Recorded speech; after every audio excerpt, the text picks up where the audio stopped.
Tonight we have a really fun topic. It's called humility hygiene. But I want to begin with a really fun story.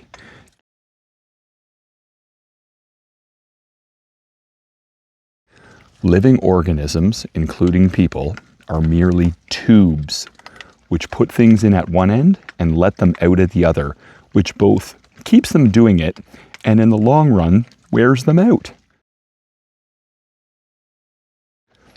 So to keep the farce going, the tubes find ways of making new tubes, which also puts things in at one end and let them out at the other.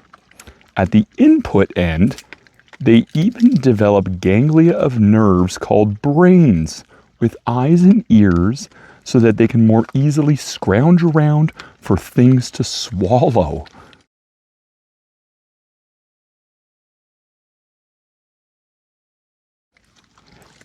As and when they get enough to eat, they use up their surplus energy by wiggling in complicated patterns, making all sorts of noises by blowing air in and out of the input hole, and gathering together in groups to fight with other groups. In time, the tubes grow such an abundance of attached appliances that they are hardly recognizable as mere tubes. And they manage to do this in a staggering variety of forms. There is a vague rule not to eat tubes of your own form, but in general, there is serious competition as to who is going to be the top type of tube.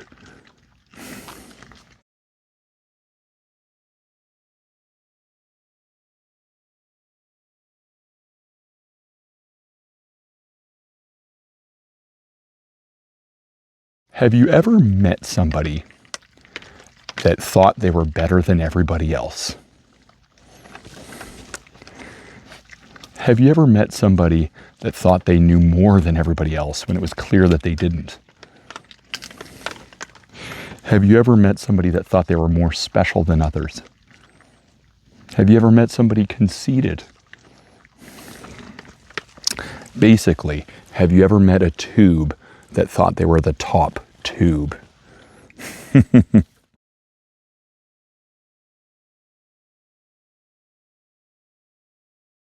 That story, by the way, comes from the book by Alan Watts, and that's how he starts the book off, with that story about the tubes. But when we think about it, why is pride a bad idea? Historical precedent shows us that pride often comes before the fall.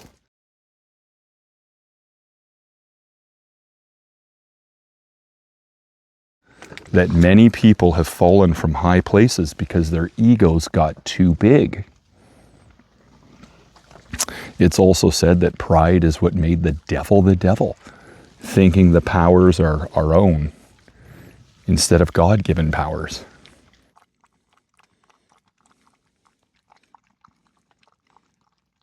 History also shows us that humility works. Humility makes us more likable. Humility makes us more open-minded, which can lead to greater success. We tend to get more of what we want in life when we choose humility instead of pride.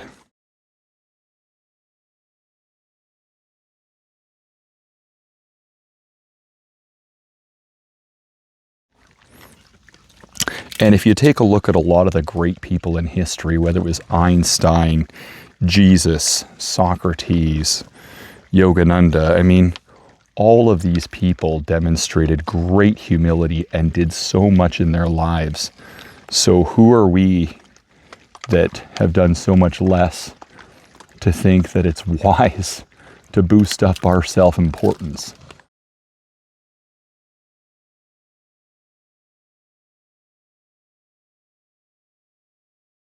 So this is going to be called humility hygiene, and it's all about this. How can we make sure that with whatever success we experience, it doesn't go to our head?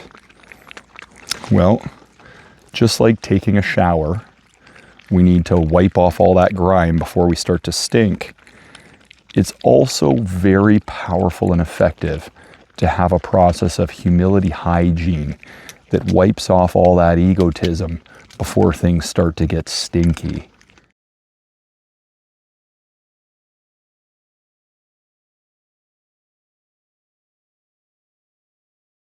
You can create your own humility hygiene recipe. It's basically a series of reminders that help you keep you grounded and humble. I'm going to give a bunch of different options of things you can tell yourself for each category, and you just pick your favorite. Some people have what I call humility baggage. They fundamentally don't understand humility. They think humility means that you need to beat yourself up and convince yourself you're unworthy and go around acting like a loser and treat yourself like a piece of garbage. Look, that is not humility. That is self-loathing. Humility is self-honesty.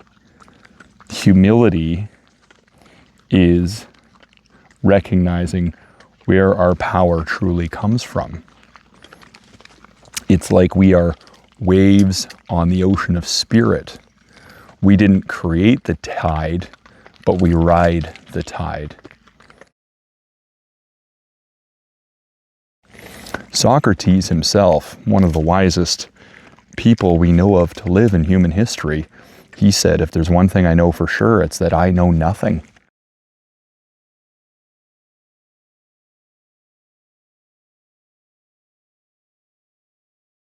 So the first category is we need to have a reminder that encourages open-mindedness.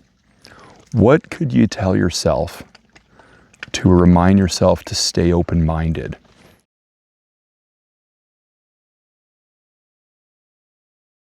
Here's some examples.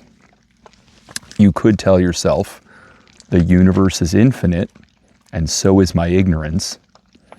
It's true, we only know a speck on a speck of everything there is to know across all space and time, but it keeps us open-minded.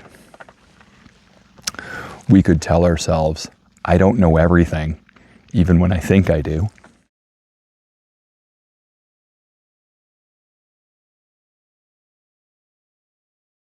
We could remind ourselves, I can be so wrong and think I'm so right. I've done it countless times before.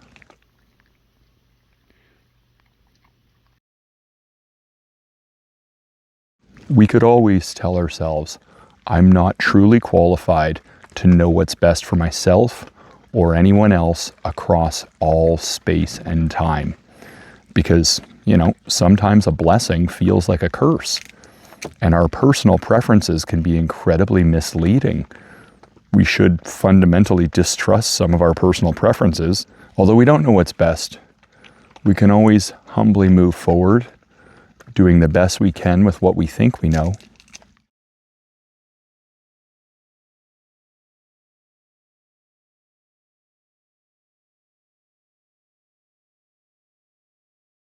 We could also remind ourselves that my thoughts aren't facts just because I think them. As Ramakrishna says, we can tell ourselves, the more I live, the more I learn. And we could also remind ourselves, my best thinking is what's gotten me into every mess and every problem in my life. This helps us be more open to what others can tell us and teach us.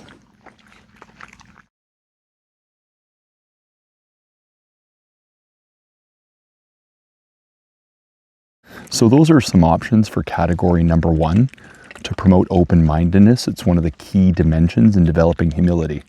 Which of them did you like best? Maybe write it down, make a note. It could be a good regular reminder to clean off that whole thinking we know everything aspect of ego.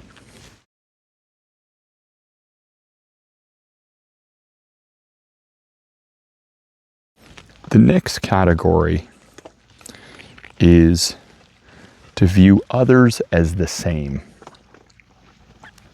to develop tolerance and acceptance for others, not thinking we're any more special than anybody else. Because believe it or not, that is a sneaky way that ego gets in. Our sense of specialness creates division between ourselves and others.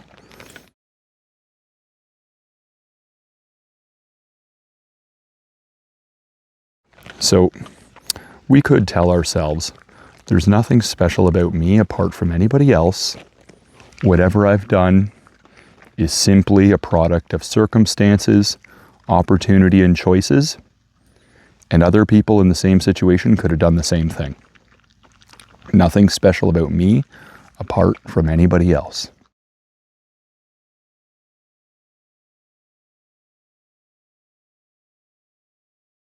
We could also tell ourselves, the same divine source works through all of us. The sun shines on all of us, doesn't it? Ultimately, it's important to remember that, God lives in all. Even if that spark of the divine is buried beneath some thick layers of egotism or hurt or confusion, everyone's got a divine spark in there somewhere. So we're all special in that way. None of us more special than anybody else.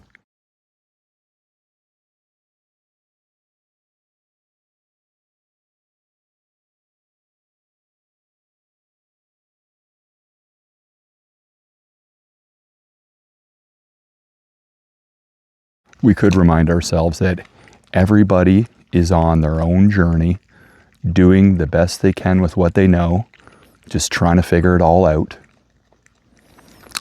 We could also remind ourselves that everyone and everything plays a key role in this cosmic drama that we're all in. After all, you need heroes and villains to make a good story. You need the competent people and the incompetent people, honest and dishonest people. It all creates quite a vast human drama we're all a part of. And we can learn to appreciate every role for what it is.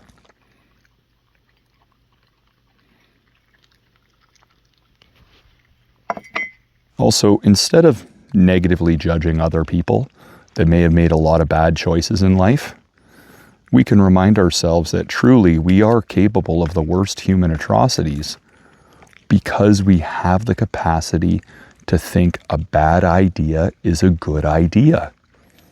And that's all it takes. I'm capable of the worst of human atrocities, so I'm not going to be doing too much negative judgment on others, but just accepting that, hey, that's where they're at, and that's what seems like a good idea to them right now. I've been confused before. I can relate. Maybe not to that degree with that kind of confusion, but we've all been confused.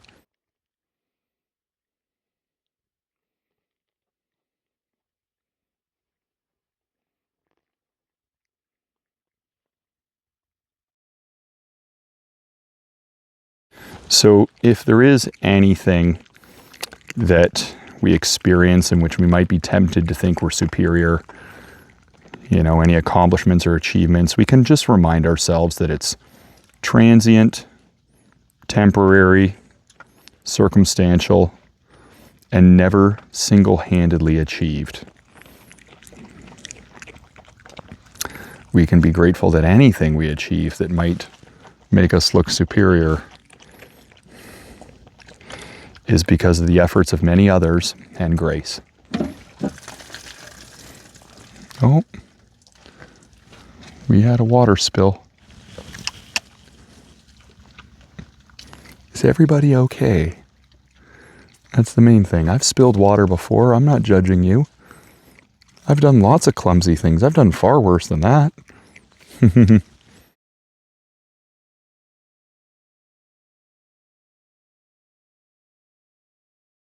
So what do you like best out of category 2? Viewing others as equals. Which perspective do you like best? Vote for your favorite, write it down. Prepare your own humility hygiene recipe so that we don't think we're more special than anybody else, which is a hallmark of egotism and pride.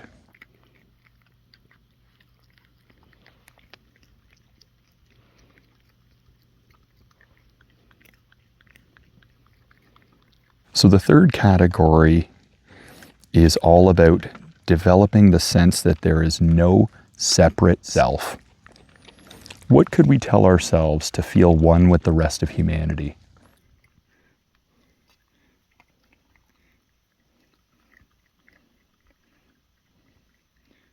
We might tell ourselves, I am a single cell in the body of humanity. The rest of the world is my extended self. And it's true, our lives are so interwoven, interdependent, interconnected. The clothes I wear, the technology I use, the food I eat, we are all interconnected. We really are like a cell in the body of humanity.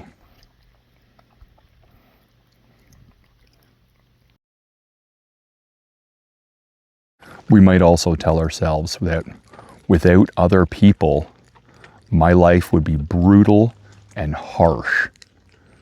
I'd probably be living in a cave, eating bugs, suffering through harsh weather. Life would be short and painful. I should be grateful to the rest of society and the role everybody plays for all these modern day conveniences I enjoy that make my life easier. Without other people, my life would be brutal and harsh.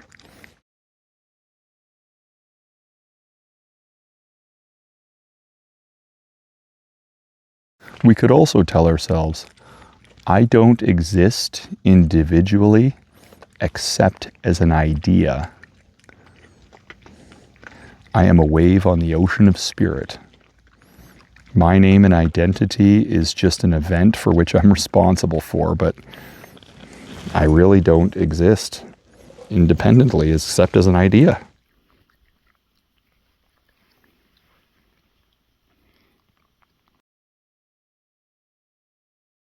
We could also tell ourselves that to be here, I benefited from the hard work and sacrifice of countless beings before me.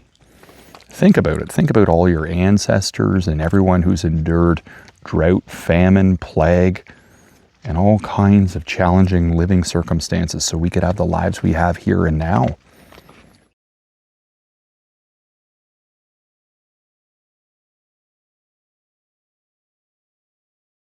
And one of my favorite quotes, another way to look at it, Sri Nisargadatta Maharaj said, "Love says I am everything. Wisdom says I am nothing. Between the two, my life flows." Beautiful perspective. So humility is really self-forgetfulness. It's dropping this idea that we are these isolated beings. We have to cease seeing ourselves as individuals in order to embrace our greatness. Yogananda was once asked about humility, and he said, how can there be humility when there's no sense of separate self? Something to think about.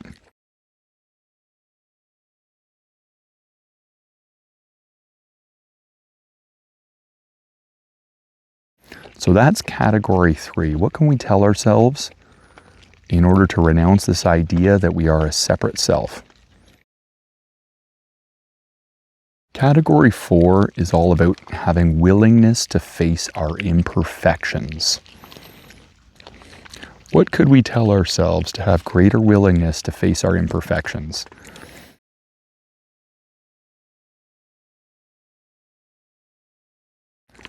For example, we could say, my mistakes are not signs of failure, they're invitations to grow. I should identify not with my mistakes, but with my highest potential, for which I'm here to develop.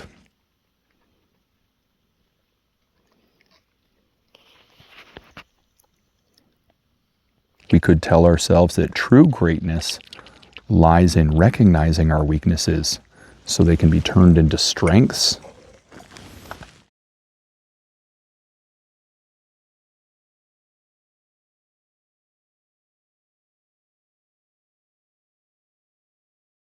We could also tell ourselves, I need to be easier to coach and correct, because if I defend my limitations through sensitivity and justification and excuses, then I'm fighting to keep my limitations. I should surrender to the discipline of being corrected on my faults.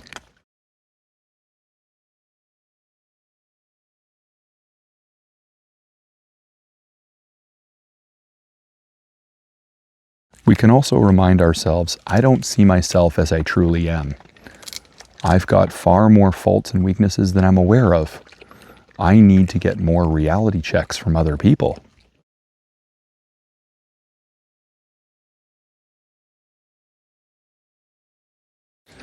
We could also remind ourselves that, my faults and weaknesses create injustices on other people. I should get busy finding and fixing my faults. It's what's best for everybody. This is important because a lot of times our faults lead to moodiness, blaming, all kinds of things that create harm on other people.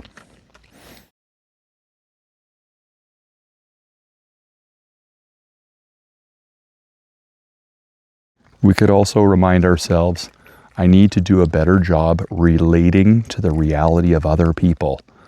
I've already caused enough problems.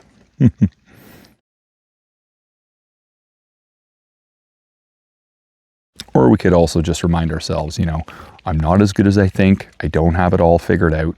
I need to focus on doing better.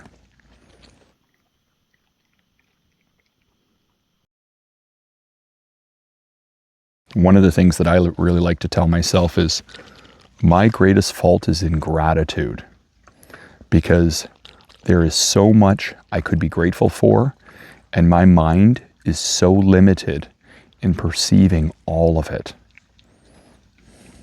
I simply don't even have the skill to be grateful for everything I should be grateful for.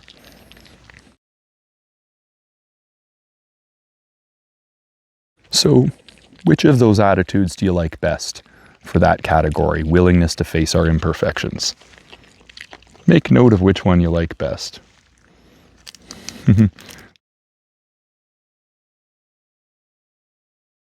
The next category is developing indifference to praise, flattery, and validation. Okay? What do we need to think in order to develop healthy detachment to praise, flattery, and validation?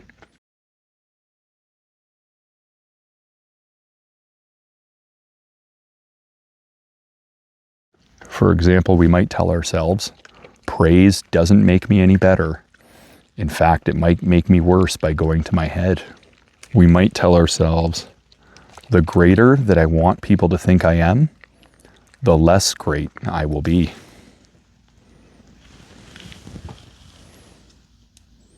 I think everybody got scared from the wind. It happens. They'll probably be back in a couple minutes. We all get scared sometimes at irrational things, don't we? We worry about things that never happen. Look at this skill. Look at that. Very impressive. So we could also remind ourselves it's much more fulfilling to build others up than to always be trying to build ourselves up. And also we could remind ourselves that when we give credit to others and we pass it along, it strengthens the group and weakens our ego. But when we absorb credit, it can strengthen the ego and weaken the team unity. Right? Something to think about. The ego is not our amigo. Now, the ego isn't all bad. It plays out in an exaggerated proportion in people's lives, and that's where our problems begin.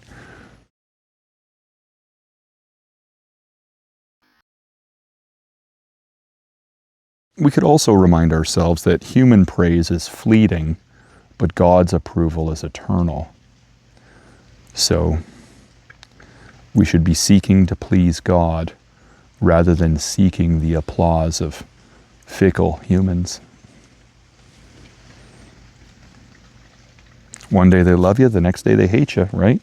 The business author Og Mandino said, if you take your fist and you put it in a pail of water and then you remove it, the empty space,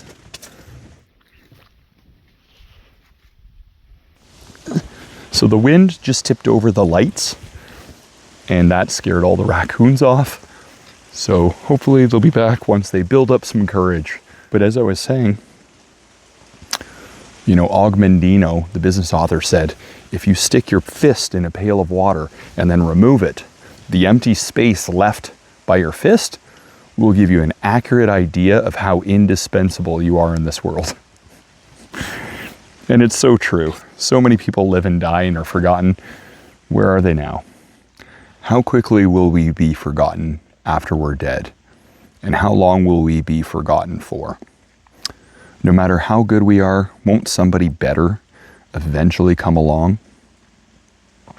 And at the end of the day, aren't we all just a hollow tube with an in hole and an out hole, wriggling around, trying to get things into our in hole, wearing all kinds of decorations so that we don't look like a tube anymore? At the end of the day, aren't we all just a bunch of hollow tubes? Something to think about.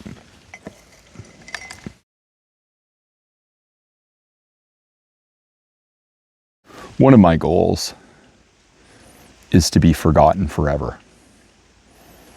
I know that sounds ridiculous, but it's true. I don't think there's a lot of value in trying to be remembered forever, and it takes our focus off of truly helping others. It puts too much of our focus on self-importance, maintaining images and appearances, promoting ourselves, and I think it's best to just do what Amici, the hugging saint, once said, be like an incense stick. You know, give off sweetness as you totally burn off into nothing. Trying to give permanence to our name, our fame, and reputation, it's just like trying to write your name on a cloud. It's nebulous. It doesn't really work in this existence. My goal is to be forgotten forever. It's so freeing once you decide that.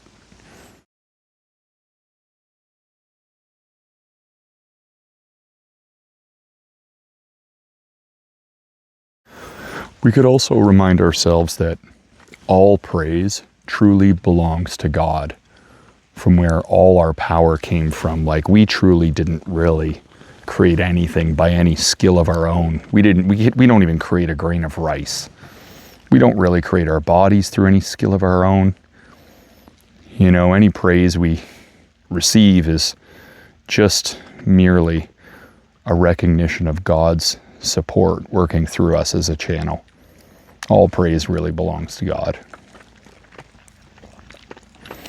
So what are we doing when we absorb praise? We're denying the true source of it from which it belongs.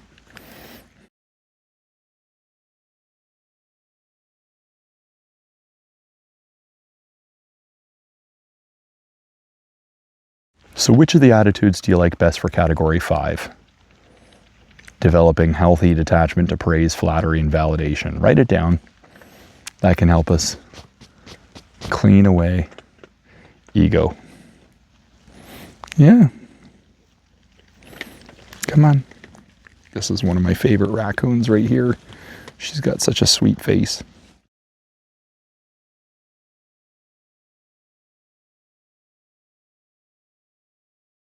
The next category is that we need to develop the attitude that worldly glory and worldly achievement is overrated.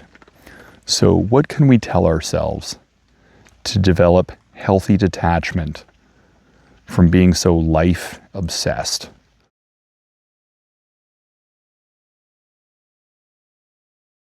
We might say, you know, how big am I really compared to all the planets, stars, and galaxies out there? I'm just a tiny mere speck. We tell ourselves that we are one small spark in a universe of billions of stars. Our accomplishments and achievements don't really matter. All that matters is how well we reflect the light of the divine.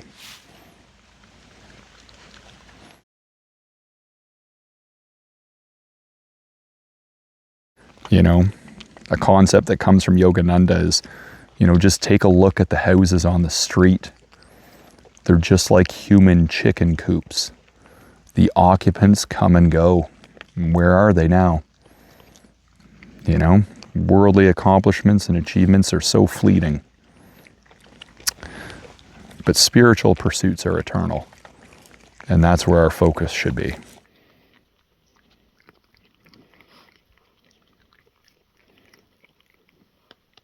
We could also tell ourselves that nothing is truly mine. No talents, no successes, no possessions. Everything here is God's. It's all on loan.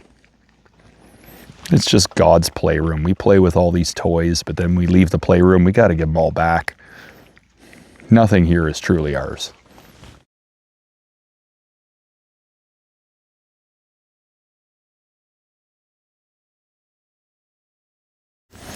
We could also tell ourselves that this reality is totally overrated. Everything here is just falling apart, ashes to ashes, dust to dust. We can't take any of this when we leave. This reality is totally overrated. We could remind ourselves that the spiritual life is the real life and all else is illusion. It's all just ashes to ashes, dust to dust.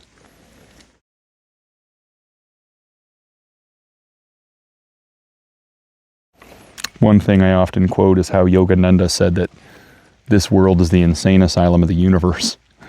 You know? And if you don't think it's the insane asylum, just turn on the news, take a look at who some of the world leaders are and how they live their lives. Like, it's the insane asylum of the universe, but it can be good for us to have that healthy detachment. Not to take this world too seriously, but, you know, to take our role in it and our mission and purpose seriously. And that purpose is really to self-realize our higher potential. Even Jesus himself said, "My kingdom is not of this world." Why would he say that? He is basically saying this world is overrated and there's an ultimate reality beyond this one that we should take more seriously. So what's your favorite perspective out of everything we discussed?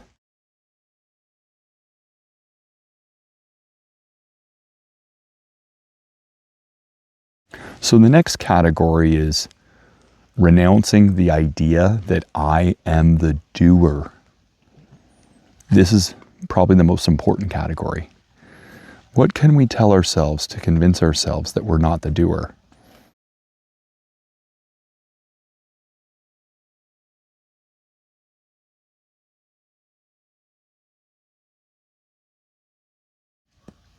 For example, we might say, all good comes through me, not from me. I am merely a channel for the divine, an instrument God is working through. All good comes through me, not from me. If we consider ourselves that source, we're denying the existence of God himself.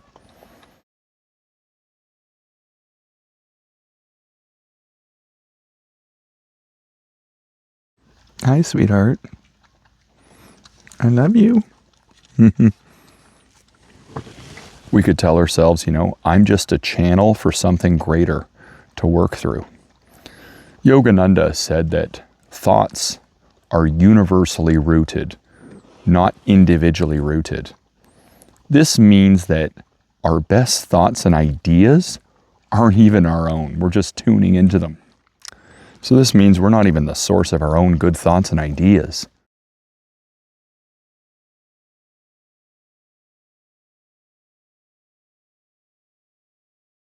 We can tell ourselves that God is the doer, we are the instrument, and joy comes from serving and aligning with the divine rather than from taking credit.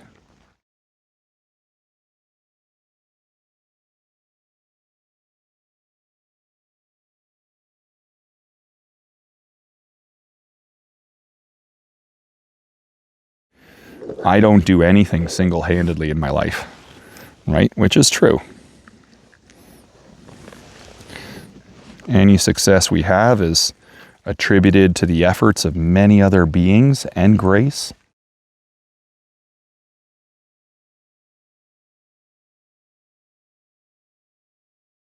We can also tell ourselves, I'm not even 1% of any of my successes. For example, let's say you get an award at work. you ask yourself, who had to do a good job so I could do a good job? Well, there were the people that recognized your contributions. They had to do a good job of seeing your value. There are the people that believed in you and hired you. They had to do a good job of seeing your value. There are the people that mentored and taught you. They had to do a good job of educating you. There are the people that have contributed to society by paving the roads so you could get to work. People invented the car and manufactured the car and sold you to the car. They all had to do a good job so you could get back and forth to work. Somebody helped to create the internet and computers so you could do a good job at work. The city has to provide water and electricity to the building you work in effectively so that you can do a good job, right? And it goes beyond that. You know, the people at the grocery store, the farmers and everybody has to do a good job of making food convenient for you, because if you had to grow your own food, you wouldn't have time to do all this stuff. People had to make your clothing for you, because if you had to make your own clothing, you wouldn't be getting a job if you're walking in for an interview wearing a potato sack. Come on now. Also, there is a force that's beating your heart for you. There is a force that's breathing your body as you're sleeping at night. There is a force that's operating your digestion for you and distributing the nutrients to the body parts that need it. There is a force that's operating your immune system on your behalf, a wise and loving energy that's looking out for you. There are all these forces working and contributing. Any success we have isn't something we should be proud of. It's something we should be grateful for. We should just be grateful to have the experience, recognizing that we are less than 1% of any success we experience. That gives us gratitude instead of pride, which is a much more useful emotion. It also gives us confidence. We can take confidence in the amount of support we have within us, around us, and above us and below us and everything else. So whenever we're tempted to think I am the doer, just ask who had to do a good job so I could do a good job, and go round after round after round till you're less than 1%, and you'll be grateful instead of proud.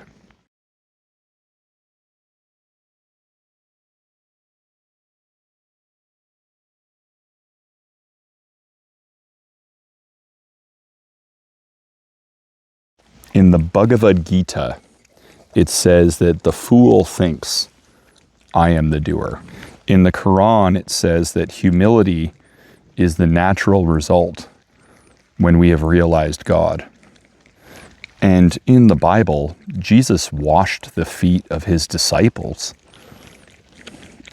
thereby implying he's no more special than anybody else. He says, the first shall be last, the last shall be first. You shall all do great works. He didn't come to earth to show everyone how amazing he was. He came to inspire us on how amazing we could all be. His central message was, what I've done, you can do. Humility is the way. Because without humility, we got ego, and ego is all about edging God out.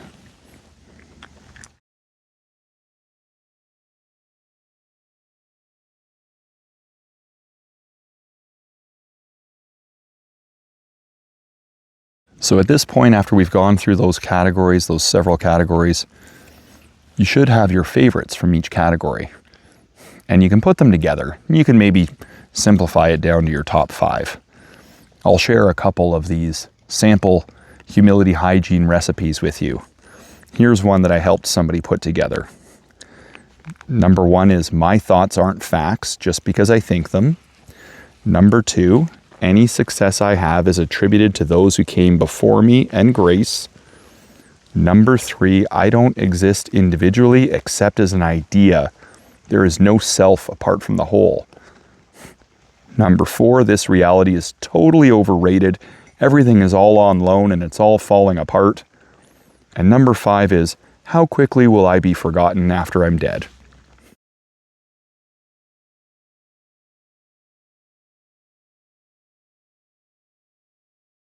Now I'm going to give you my recipe here.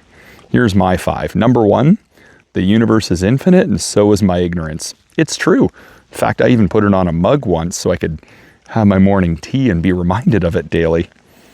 Number 2, I never truly know what's best. I don't know when the universe is doing me a favor. Sometimes a blessing feels like a curse. Number 3, without other beings, I'd be a primitive beast living a brutish life under harsh conditions. I should be more grateful. Number 4, I need to better relate to the realities of others. I've already caused enough problems. This is one of my biggest shortcomings. I often assume other people are more advanced than they are. And so my expectations of other people's competency is kind of too high sometimes. And then number 5 is everything good comes through me, not from me.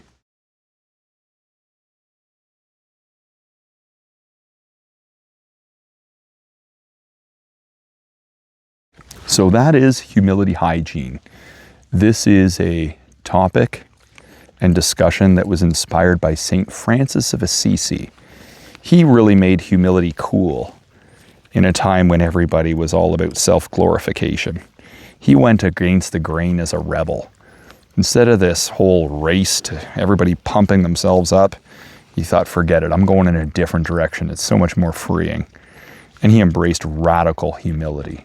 Many of the greats in human history embraced radical humility, and we can follow their example with humility hygiene. What do you guys think?